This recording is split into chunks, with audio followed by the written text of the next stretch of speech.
Good morning मेरे प्यारे दोस्तों। मैं आपका दोस्त अमित तोमर लेके हाजिर हूँ सुबह के सवाल जो बने हैं कल रात तक की सुर्खियों से। आज तारीख है 11 अगस्त 2020। दैनिक समसामयिकी सभी प्रतियोगी परीक्षाओं के लिए, फिर चाहे आप SSC, banking, railway, Delhi police, MP police, UP police, किसी भी कंपटीशन एग्जाम की तैयारी कर रहे हैं जहां current affair with static GK पूछा जाता है, तो आप सही जगह पर हो। दोस्तों, आज का सेशन स्टार्ट करने से पहले हम कल के अभ्यास प्रश्न के आंसर के बारे में डिस्कस करते हैं। कल का अभ्यास प्रश्न था, माइक्रोसॉफ्ट कंपनी के निदेशक मंडल से किसने इस्तीफा दिया है। ऑप्शन थे आपके Bill Gates, mark Zuckerberg, William Shaw और इनमें से कोई नहीं। तो दोस्तों, इनमें से जो राइट आंसर होगा आपका वो होगा आपका ऑप्शन नंबर ए, बिल गेट्स। हाँ जी, माइक्रोसॉफ्ट कंपनी के निदेशक मंडल से बिल गेट्स ने इस्तीफा दे दिया है। बिल गेट्स ने इस्तीफा देने का जो कारण है, जो लॉजिक है, वो है cause of most important time, यानी जो अपना ज़्यादा से ज़्यादा समय है वो सोशल वर्किंग में देना चाहते हैं, सोशल वर्क करना चाहते हैं वो ज़्यादा से ज़्यादा समय, इसलिए उन्होंने माइक्रोसॉफ्ट कंपनी के निदेशक मंडल से इस्तीफा दे दिया है। ठीक है दोस्तों, चलिए बढ़ते हैं आज के सेशन की तरफ। आज का पहला सवाल है, कैपिटल इंडिया फाइनेंस लिमिटेड का कार्यकारी अध्यक्ष किसे नियुक्त किया गया है। तो दोस्तों, आपका राइट आंसर होगा यहाँ पे Harsh Kumar Bhanwal. Option number A आपका सही होगा। हर्ष कुमार भनवाल को नियुक्त किया गया है इंडिया फाइनेंस लिमिटेड का कार्यकारी अध्यक्ष।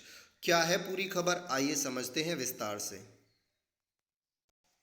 दोस्तों, नाबार्ड कंपनी के प्रमुख हर्ष कुमार भानवाल को कैपिटल इंडिया फाइनेंस लिमिटेड का कार्यकारी अध्यक्ष चुना गया है। वर्तमान की बात करें तो Bhanwal national bank for agriculture and rural development के पिछले 6 सालों से चेयरमैन थे। अभी इनका कार्यकाल जो है, हाल ही में 26 मई 2020 को इनका कार्यकाल वहां समाप्त हुआ है। भानवाल को IIM अहमदाबाद से प्रबंधन में स्नातकोत्तर उपाधि से सम्मानित किया जा चुका है। तो इनके अनुभव को देखते हुए इंडिया फाइनेंस लिमिटेड का इन्हें कार्यकारी अध्यक्ष बनाया गया है। ठीक है दोस्तों, चलिए बढ़ते हैं अगली खबर की तरफ। दोस्तों, अगला प्रश्न है आपका, प्रधानमंत्री मोदी ने कब से गंदगी मुक्त भारत अभियान लॉन्च किया है। दोस्तों, आपका राइट आंसर होगा 10 अगस्त से 15 अगस्त। ऑप्शन नंबर डी आपका सही आंसर होगा, 10 अगस्त से 15 अगस्त। ये ए दोस्तों क्या है ये पूरी खबर, आइए समझते हैं। दोस्तों, प्रधानमंत्री नरेंद्र मोदी ने स्वतंत्रता दिवस के उपलक्ष्य में एक सप्ताह तक चलने वाली गंदगी मुक्त भारत अभियान का शुभारंभ किया। इस अभियान की शुरुआत 10 अगस्त को की गई। यह अभियान 10 से 15 अगस्त तक शहरी एवं ग्रामीण शहरी क्षेत्र में स्वच्छता के लिए विशेष स्वच्छता पहल के उद्देश्य से शुरू किया गया। ठीक है, गंदगी मुक्त अभियान के उपलक्ष्य में पीएम मोदी ने हाल ही में, आपको पता होगा, मैंने पिछली वीडियो में भी आपको बताया था, राजघाट स्थित राष्ट्रीय राजधानी में यानी दिल्ली में राजघाट स्थित गांधी स्मृति में राष्ट्रीय स्वच्छता केंद्र का भी उद्घाटन किया था। मैंने आपको ये क्वेश्चन भी कराया था। ठीक है दोस्तों, पूरी खबर आपकी समझ आ गई होगी। चलिए बढ़ते हैं अगले प्रश्न की तरफ। दोस्तों, अगला प्रश्न इंपॉर्टेंट प्रश्न है आपका, किस राज्य में स्थित NTPC Korba power plant thermal power उत्पन्न करने के मामले में शीर्ष स्थान पर रहा है। तो दोस्तों, राइट आंसर होगा या आपका ऑप्शन नंबर ए, यानी छत्तीसगढ़ में स्थित है एनटीपीसी कोरबा पावर प्लांट, जो थर्मल पावर यानी तापीय ऊर्जा उत्पन्न करने में शीर्ष पर रहा है। दोस्तों, जो तापीय ऊर्जा हम उत्पन्न करते हैं वो कोयला या पेट्रोलियम गैस को शॉइल के एक तरह से हम उसको फ्यूल के रूप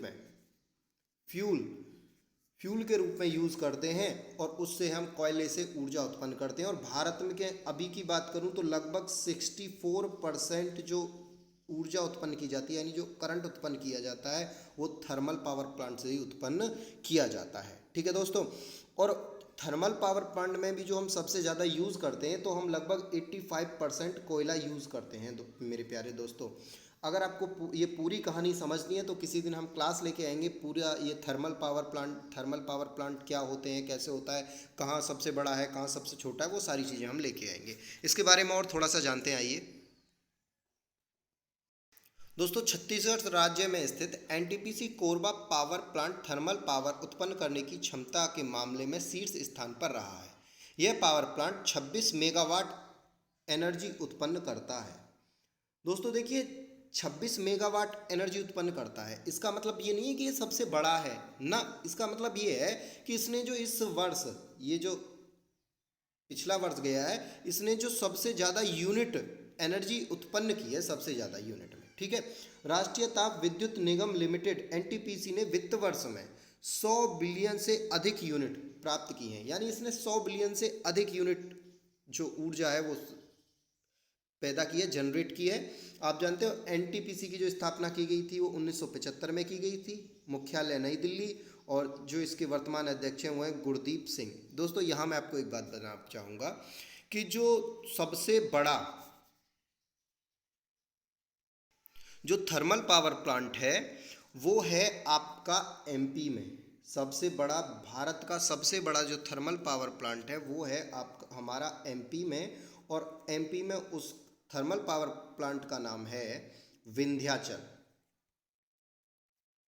विंध्याचल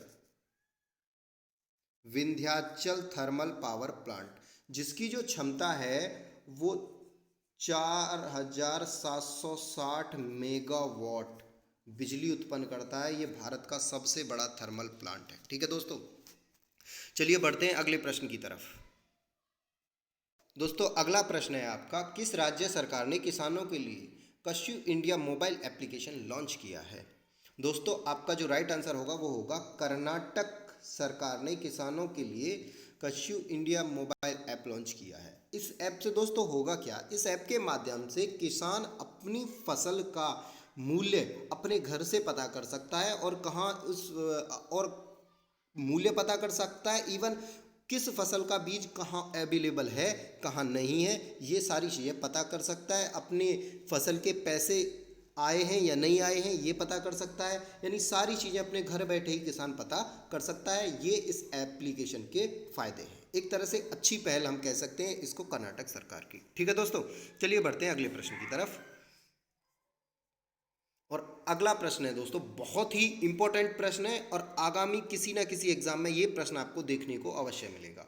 प्रश्न है आपका, किस राज्य के 2 गांव को सुनामी तैयार श्रेणी में रखा गया है? दोस्तों आपका राइट आंसर होगा यहाँ पे ऑप्शन नंबर ए, उड़ीसा राज्य के 2 गांवों को सुनामी तैयार श्रेणी में यूएनओ ने रखा है। भारत के लिए बहुत गौरवान्वित वाली बात है। क्या है पूरा मामला, आइए समझते हैं। दोस्तों उड़ीसा राज्य के 2 समुद्र तटीय गांव, यानी बिल्कुल समुद्र से के तट से सटे हुए गांव को यूनेस्को द्वारा सुनामी तैयार मान्यता मिली है, यानी अगर सुनामी आए तो ये गांव तैयार है पूरी तरह से उसके लिए। यह गौरवान्वित पाने वाला उड़ीसा देश का पहला राज्य बना है।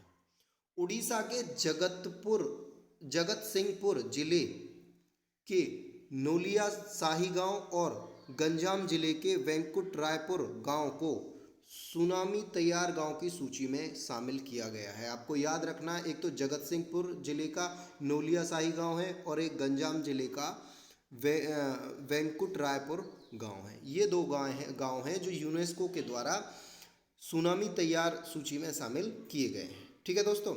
आपका जो उड़ीसा है उसकी राजधानी भुवनेश्वर है। उड़ीसा के वर्तमान मुख्यमंत्री जो है वो नवीन पटनायक हैं, और उड़ीसा के जो वर्तमान राज्यपाल हैं वो गणेशी लाल हैं, ठीक है दोस्तों। बढ़ते हैं अगले प्रश्न की तरफ। क्या है अगला प्रश्न? अगला प्रश्न है दोस्तों, किस राज्य की सरकार ने ऑनलाइन कक्षाओं के लिए गूगल के साथ समझौता किया है? तो आपका राइट आंसर होगा ऑप्शन नंबर डी, महाराष्ट्र सरकार ने ऑनलाइन क्लासेस के लिए गूगल के साथ समझौता किया है। क्या है पूरी खबर, आइए जानते हैं विस्तार से। दोस्तों हुआ क्या है, महाराष्ट्र में जो सरकार है किसकी, उद्धव ठाकरे जी की, उन्होंने ऑनलाइन शिक्षा प्रदान करने के लिए गूगल के साथ एक समझौता किया है, ठीक है। यहाँ पे मुख्यमंत्री उद्धव ठाकरे ने 1.09 लाख से अधिक सरकारी निजी सहायता प्राप्त स्कूलों के 22.03 मिलियन से अधिक छात्रों को शिक्षा देने के उद्देश्य से यह समझौता किया है। क्योंकि कोरोना के चलते आप सभी जानते हो कि महाराष्ट्र के और ज़्यादा हालात ख़राब हैं, तो उसके लिए विद्यालय खुलने का तो अभी वहाँ कोई ऑप्शन है नहीं, तो इसके लिए वहाँ की सरकार ने ऑनलाइन क्लास स्टार्ट करने के लिए गूगल के साथ एक समझौता किया है। गूगल से समझौते के तहत गूगल क्लासरूम और जी सूट स्थापित करेगा। जी सूट से मतलब है कि जी वहाँ है ना, आपको उसी में आपको मोबाइल में ही होमवर्क अपलोड किया जाएगा, वहीं आपको असाइनमेंट अपलोड किया जाएगा, और इवन वहीं आप जो बच्चे हैं अपने होमवर्क की ऑनलाइन जांच भी कर सकते हैं। यानी सारा काम आप ऑनलाइन कर सकते हो, आपको टीचर की आवश्यकता नहीं है। आप चेक कर सकते हो कि हमने जो होमवर्क किया वो सही किया या गलत किया। आपके लिए वहाँ टेस्ट होंगे, प्रैक्टिस के लिए बहुत सारी चीज़ें होंगी वहाँ। ये सारी सुविधा एक क्लासरूम में हो सकती है, वो सारी सुविधाएं अवेलेबल होंगी। ठीक है दोस्तों, चलिए बढ़ते हैं अगले प्रश्न की तरफ। दोस्तों अगला प्रश्न है, श्रीलंका देश के चौथी बार प्रधानमंत्री कौन बने हैं? तो दोस्तों आपका राइट आंसर होगा option number A, Mahinda Rajapaksa. जी हाँ, एक बार फिर से श्रीलंका में महिंद्रा राजपक्षे की सरकार आम चुनावों में विजयी हुई है। क्या है पूरा मामला, आइए समझते हैं। दोस्तों कोलंबो के पास केलनिया महाविहार में आयोजित समारोह में श्रीलंका के नए प्रधानमंत्री के रूप में चौथी बार महिंद्रा राजपक्षे ने शपथ ली। महिंद्रा राजपक्षे ने वर्ष 2006 में पहली बार श्रीलंका के प्रधानमंत्री के रूप में पदभार संभाला था। वहीं वर्ष 2009 में लिट्ठे युद्ध को समाप्त करने का श्रेय भी इनको दिया जाता है। उन्होंने वर्ष 2015 में राष्ट्रपति का चुनाव भी लड़ा था, जिसमें उन्हें हार का सामना करना पड़ा था। श्रीलंका के बारे में बता दूं, श्रीलंका एक द्वीपीय देश है जो अरब सागर में स्थित है, भारत का पड़ोसी देश है। राजधानी श्री जयवर्धनेपुरम पोट्टा है। ठीक है दोस्तों, चलिए बढ़ते हैं अगले प्रश्न की तरफ। दोस्तों अगला प्रश्न है आपका, किस भारतीय एयरपोर्ट ने अंतर्राष्ट्रीय यात्रियों के लिए एयर सुविधा नामक पोर्टल लॉन्च किया है? तो दोस्तों आपका राइट आंसर होगा दिल्ली एयरपोर्ट ने लॉन्च किया है एयर सुविधा नामक पोर्टल। ठीक है दोस्तों, क्या है पूरी खबर, आइए समझते हैं विस्तार से। दोस्तों दिल्ली भारतीय अंतर्राष्ट्रीय एयरपोर्ट में यात्रियों के लिए एयर सुविधा नामक पोर्टल लॉन्च किया गया है। यह पोर्टल यात्रियों को स्वयं घोषणा पत्र भरने के लिए एवं यात्रियों को कोरोना वायरस के लिए अनिवार्य संस्थागत संगरोध से छूट दिलाने में मदद करेगा। इस सुविधा को लॉन्च करने का जो मुख्य उद्देश्य है वो है हवाई यात्रा को संपर्क रहित बनाना। ठीक है दोस्तों, चलिए, यानी आप हवाई यात्रा करते समय किसी के भी संपर्क में ना आए, इस ऐप का ये मुख्य उद्देश्य है। ठीक दोस्तों, चलिए बढ़ते हैं अगले प्रश्न की तरफ। और दोस्तों अगला प्रश्न, जहाँ जाओगे हमें पाओगे। हाँ साहब बिल्कुल, जहाँ जाओगे हमें पाओगे, क्योंकि हमारे काम ही ऐसे हैं। अगला प्रश्न देखिए, किस देश ने तजिकिस्तान के आधे हिस्से पर अपना दावा किया है? भैया और कौन हो सकता है जो दूसरों की ज़मीन पे दावा करता है? आप जानते हो, एक ही देश है, चीन। हाँ जी, अब भारत की तरफ दाल ना गली, गलवान वैली में दाल ना गली, तो चीन ने भैया, चीन जा पहुंचा कहाँ, एक और पड़ोसी को परेशान करने, तजाकिस्तान। और तजाकिस्तान से कह दिया कि भैया तुम्हारा आधा हिस्सा, यानी लगभग 43%, लगभग आधा हिस्सा ये तुम्हारा नहीं, ये हमारा है, और अपना दावा कर दिया है। अब भाई इनको क्या करें यार, इनका दुनिया मिसाइल बना रही है, स्कूल बना रही है, अस्पताल बना रही है, चीज़ों पे आगे विकास की तरफ बढ़ रही है, इंफ्रास्ट्रक्चर डेवलप कर रही है, लेकिन ये सब साहब हैं कि भैया या तो हम बनाएंगे वायरस या हम दूसरे की ज़मीन पर करेंगे कब्जा। विस्तारवादी नीति को अपनाए हुए हैं, क्या किया जाए इनका। आइए जानते हैं इस पूरी खबर क्या है। देखिए प्यारे दोस्तों, हुआ क्या है कि ये आपको ये दिखाई दे रहा होगा आपका चाइना बॉर्डर, ये वाला, ये ठीक है, ये आपका प्यारा भारत, ये हमारा प्यारा भारत है, और इधर ये आपका पाकिस्तान, ये काबुल, ये आपका अफगानिस्तान, और ये है आपका ताजिकिस्तान। अब दोस्तों चाइना ने क्या किया है, इधर आपका नेपाल हो जाएगा, इधर आपका चाइना हो जाएगा, ये पूरा चाइना चाइना हिस्सा है। अब चाइना वालों ने क्या किया है, पहले तो यहाँ वो हमारे पास यहाँ पे लगभग यहाँ गलवान घाटी में आ गए थे कि साहब ये हमारा हिस्सा है। लेकिन अभी जब यहाँ से इनको भगाया गया है तो यहाँ से जाके अब इनको कुछ ना कुछ तो चाहिए होता है, कहीं ना कहीं जाके तो ये अपना दावा पेश करेंगे। तो इन्होंने जब देखा भाई यहाँ इंडिया में दाल नहीं गलने वाली अब, तो ये इधर पहुँच गए भाई तजाकिस्तान की तरफ साहब। अब इन्होंने कहा कि भाई तजाकिस्तान का ये वाला जो हिस्सा है ना, ये वाला, ये 43% ये वाला हमारा है, तजाकिस्तान का नहीं है। अब भाई इनसे क्या किया जाए इन लोगों का। इनका देखिए सीधी सी इनकी एक सीधा सीधा इनका एक सिद्धांत है, इनका सीधा सोचना ये है कि अगर हम इस वाले हिस्से पे अपना अधिकार कर लें, भाई इतने आधे पे किया है तो आधे में से इतना तो मिलेगा ही, थोड़ा सा तो मिलेगा ही। अगर हम इस पे भी अपना अधिकार कर लें तो हम यहाँ से भारत को सीधा अटैक कर सकते हैं। इनका सीधा सीधा ये मानना है, ठीक है, इनकी ये सोच है, ये थिंकिंग है कि हम यहाँ से सीधा भारत को फिर अटैक कर सकते हैं। एक तरह से भारत को घेरने का इन्होंने काम किया है, ठीक है दोस्तों। तो ये ऐसे ही अपने पागलपंती काम करते रहेंगे, ये कभी नहीं सुधरने वाले। चाहे आप इनको कुछ भी करो, चाहे आप इनको शहद पिलाओ, खीर खिलाओ, कुछ भी करो, भाई ये नहीं सुधरने वाले, ठीक है। चलिए बढ़ते हैं अगले प्रश्न की तरफ। अच्छा दोस्तों, यहाँ मैं आपको एक तजाकिस्तान के बारे में बता दूं। तजाकिस्तान एक लैंड लॉक कंट्री है। लैंड लॉक कंट्री क्या होता है दोस्तों, ऐसा देश जो चारों तरफ से भूमि से घिरा हो, यानी जिसके सीमा पे कि एक भी तरफ यानी कहीं भी कोई समुद्र ना हो, ठीक है दोस्तों, कोई भी समुद्री सीमा जिसकी ना हो, चारों तरफ भूमि से घिरा हो, उसे हम बोलते हैं लैंड लॉक कंट्री, या हिंदी में कहें तो स्थलरुद्ध देश। तो तजाकिस्तान एक स्थलरुद्ध देश है, ठीक है दोस्तों। चलिए बढ़ते हैं अगले प्रश्न की तरफ। दोस्तों अगला प्रश्न है, Reliance industries future brand index 2020 में किस स्थान पर रही है। तो दोस्तों आपका राइट आंसर होगा ऑप्शन नंबर 1, यानी दूसरे नंबर पे रही है, सेकंड नंबर पे रही है Reliance industries future brand index में, ठीक है दोस्तों। दोस्तों ये फ्यूचर ब्रांड इंडेक्स है क्या, ये दुनिया के 10 सबसे बड़े ब्रांड के बारे में बताता है। ये इंडेक्स दुनिया के 10 सबसे बड़े ब्रांड के बारे में बताता है। तो हम ये कह सकते हैं कि जो रिलायंस इंडस्ट्रीज है वो दुनिया का दूसरा सबसे बड़ा ब्रांड है, ठीक है दोस्तों। तो अब दूसरा सबसे बड़ा ब्रांड रिलायंस इंडस्ट्री है, तो पहला कौन है, पहला दोस्तों आईफोन यानी एप्पल, आप सब जानते हो, वो दुनिया का पहला सबसे बड़ा ब्रांड है। और उम्मीद है कि जल्द ही रिलायंस इस ब्रांड को पीछे छोड़ सकती है और रिलायंस कंपनी पूरी तरह से अब कर्ज मुक्त हो गई है, यानी कोई भी कर्ज उस पर नहीं है, ठीक है दोस्तों। तो ये थे आज के आपके महत्वपूर्ण सवाल। चलते हैं आज की इम्पोर्टेंट बुक्स की तरफ, और आज की इम्पोर्टेंट किताबों में है द मैडमैन थ्योरी, जिम स्कॉटो के द्वारा लिखी गई है। और दूसरी किताब है आपकी, दूसरी इम्पोर्टेंट जो किताब है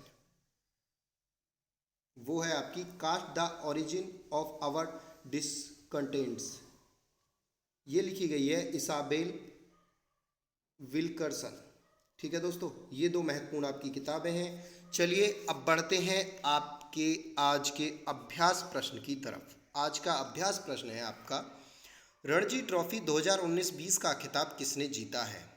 आपके ऑप्शन है पिनरई, टाइगर वुड्स, सौराष्ट्र या विदर्भ। आपको अपना आंसर कमेंट बॉक्स में हमें ज़रूर कमेंट करके बताना है, ठीक है दोस्तों।